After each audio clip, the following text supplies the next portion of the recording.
In the 1840s and 1850s, across Europe and North America, cities began constructing railway stations. The official history explains this as visionary planning, architects and city planners anticipating the transportation revolution that would follow. They designed grand terminals to accommodate the masses who would soon rely on rail travel as their primary means of moving between cities. But the London Street Pancras station, completed in 1868, was designed to handle 120 trains per day. In its first full year of operation, it averaged 11. The Philadelphia Broad Street station, opened in 1881, featured waiting halls capable of holding 3,000 people simultaneously. Daily passenger counts for the first 3 years never exceeded 400. Leipzig Hauptbahnhof, inaugurated in 1915 but designed in the 1900s, included 26 platforms. The city's population at the time could not fill a third of them during peak hours. These weren't modest miscalculations. The gap between capacity and demand wasn't 20% or even 50%. In city after city, the infrastructure preceded the need by decades. The stations were operational, staffed, maintained, waiting. This documentary explores what researchers have come to call Tartaria's railway phenomenon. The term Tartaria here refers not to a lost civilization, but to a pattern of architectural and infrastructural development in the 19th century that appears, by conventional measurements, to have preceded the social and economic conditions that would justify it. We're examining historical records, architectural plans, and demographic data. What follows is observational, not conclusive. Multiple interpretations exist, and we'll present them without favoring one explanation over another. The official narrative holds that these were investments in the future. Railway companies and municipal governments, flush with capital from industrial expansion, chose to build stations that would serve their cities for generations. Better to overbuild now than to rebuild later. It's a rational explanation, and in many cases, it aligns with the documented decision-making processes of the era. But the numbers create friction. The Grand Central Depot in New York, opened in 1871, was designed with 12 tracks and could accommodate trains serving 15 million passengers annually. In 1871, the population of New York City was 942,000. Even if every resident took a train twice a month, an impossibility given that most had never been on a train, the station would operate at a fraction of capacity.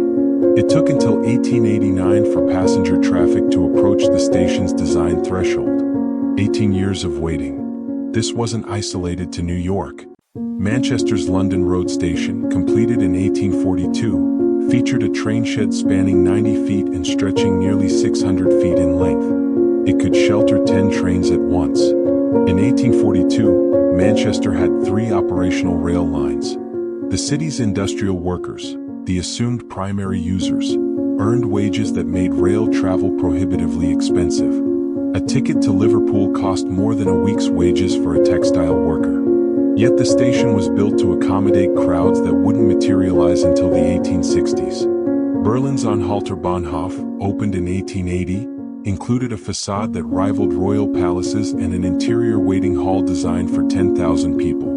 The population of Berlin in 1880 was approximately 1 million, but rail usage records show that daily passenger volume remained under 2,000 for the first 5 years of operation. The waiting hall remained largely empty.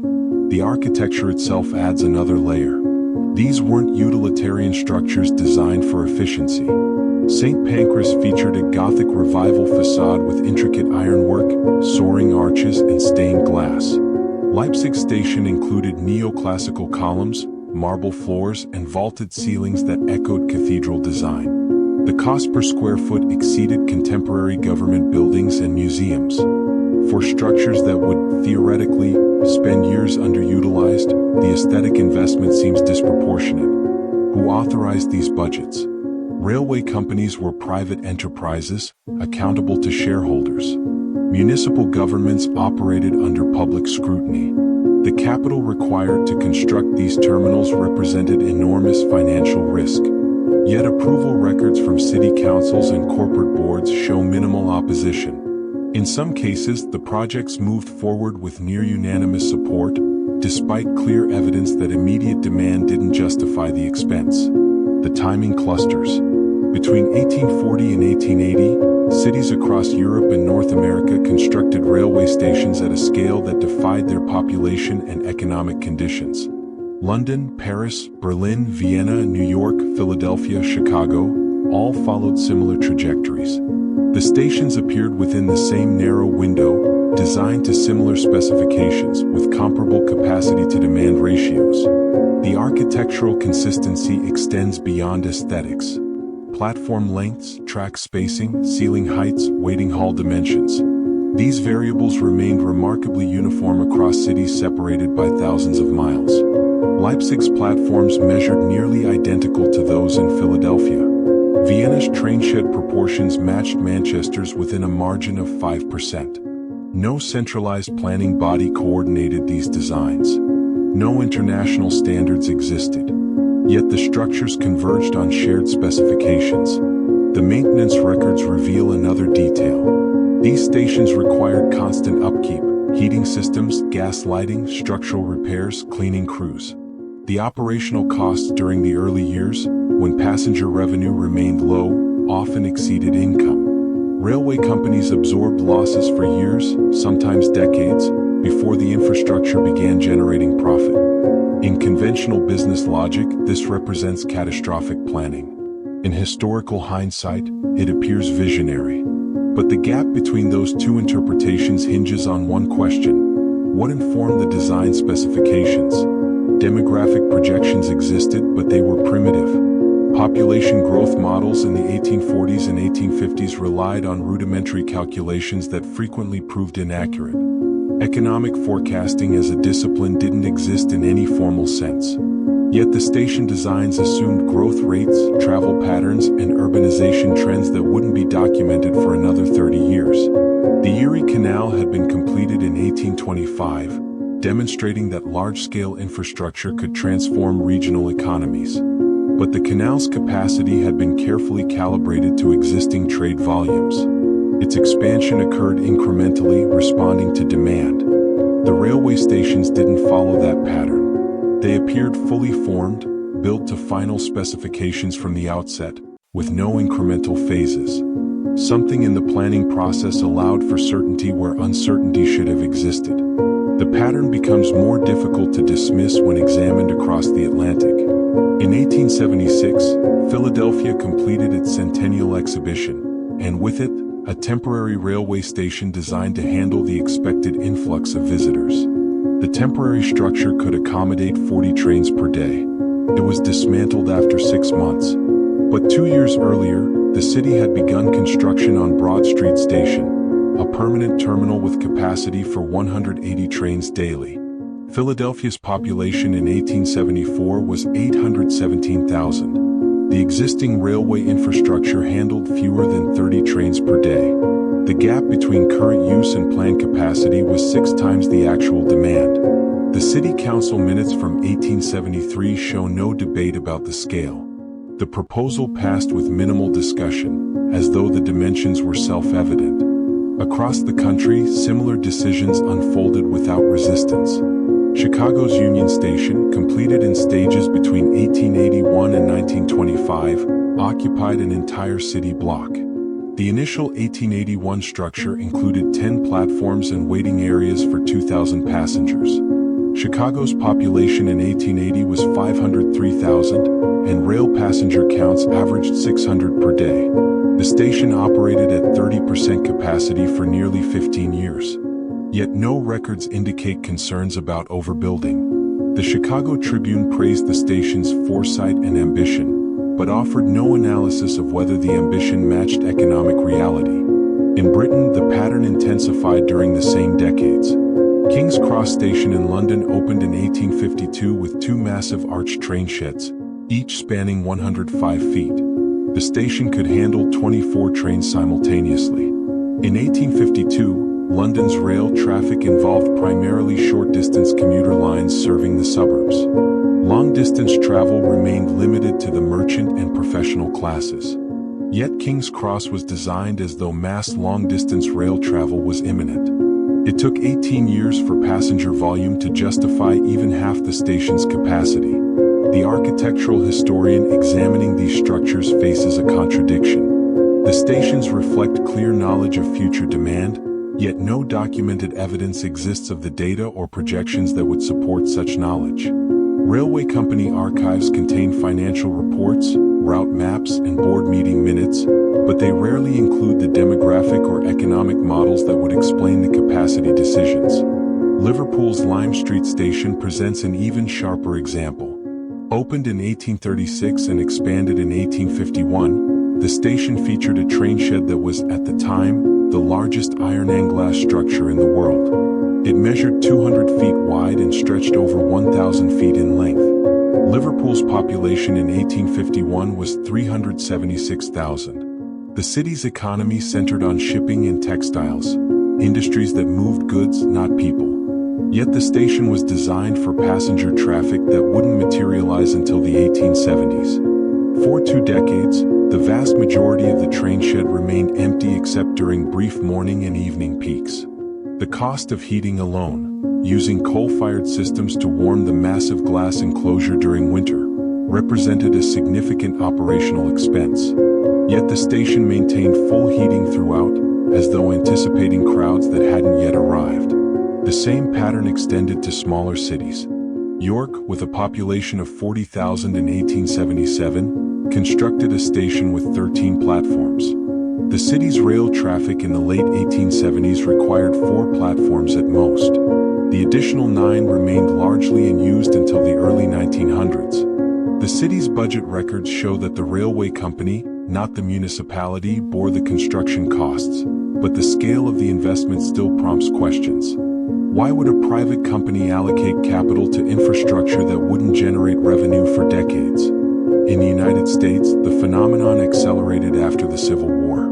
Boston's South Station, opened in 1899, could accommodate 38 million passengers annually.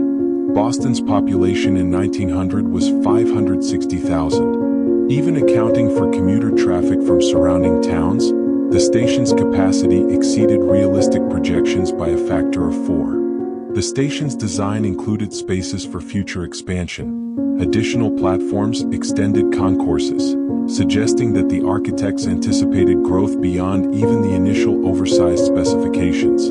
The administrative records reveal another consistency. Station construction approvals moved through bureaucratic channels with unusual speed. Projects that should have required years of debate, feasibility studies, and public comment often received approval within months. The documentation exists, but it's sparse. Proposals were submitted, reviewed, and approved without the extensive deliberation typical of large public works projects. In some cases, the approval process for a railway station took less time than the process for a municipal water pump. The engineering specifications add another dimension. Platform foundations were built to support weight loads far exceeding the trains of the 1850s and 1860s. The platforms could accommodate locomotives and passenger cars that wouldn't be manufactured for another 30 years. Track bed construction used materials and techniques designed for high-frequency, high-weight traffic, yet the actual traffic levels during the first decades didn't approach those thresholds. Someone anticipated heavier trains and higher frequencies. The drainage systems beneath these stations were similarly overbuilt. Storm drains, sewage systems, and water supply lines were installed with capacities that matched cities 2 or 3 times the size. Manchester's London Road Station included underground infrastructure designed to handle runoff from a population of 500,000. Manchester's population in 1842 was 235,000. The drainage systems didn't reach capacity until the 1890s, 50 years after installation. The pattern isn't limited to stations. Railway warehouses, freight terminals, and maintenance facilities followed the same trajectory. The Great Western Railway's goods depot in Bristol, completed in 1906, covered 8 acres and could store 50,000 tons of freight. Bristol's freight traffic in 1906 averaged 12,000 tons per month. The depot operated at 24% capacity for its first decade. Yet the structure was built to full scale from the beginning with no phased expansion. Storage capacity preceded the goods being stored. the timeline compounds the questions. If these stations were built in anticipation of population growth, the growth would need to follow predictable, calculable patterns. But demographic trends in the 19th century were volatile. Epidemics, economic depressions, and migration patterns created fluctuations that defied prediction. Yet the station designs assumed steady, linear growth over decades. In many cases, the assumptions proved correct, but the accuracy itself invites scrutiny. How did planners in the 1850s predict the urbanization rates of the 1880s with such precision? The stations also included amenities that seemed premature for their era. Waiting rooms segregated by class, with separate facilities for first, second, and third-class passengers. But in the 1840s and 1850s, rail travel remained predominantly first class. The working classes couldn't afford tickets. Yet the stations allocated significant space to third-class waiting areas that wouldn't see regular use until the 1870s, when wage increases and fare reductions made rail travel accessible to laborers. The architectural provisions anticipated social changes that hadn't yet occurred. Across Europe and North America, these structures emerged within a 40-year window, designed to specifications that defied their immediate context. The phenomenon has acquired the label Tartaria's railway mystery, not because it suggests a hidden civilization, but because the infrastructure reflects knowledge or assumptions that conventional historical records don't fully explain. Whether this represents extraordinary foresight, inherited planning models, or something else entirely remains unresolved. The term Tartaria originates from European cartography. For centuries, mapmakers used Tartary to describe vast regions of Central Asia, areas that were poorly understood, rarely visited, and difficult to categorize within European frameworks. The term wasn't a civilization or empire in the conventional sense. It was a label for geographic and cultural ambiguity. In recent years, the term has been reinterpreted.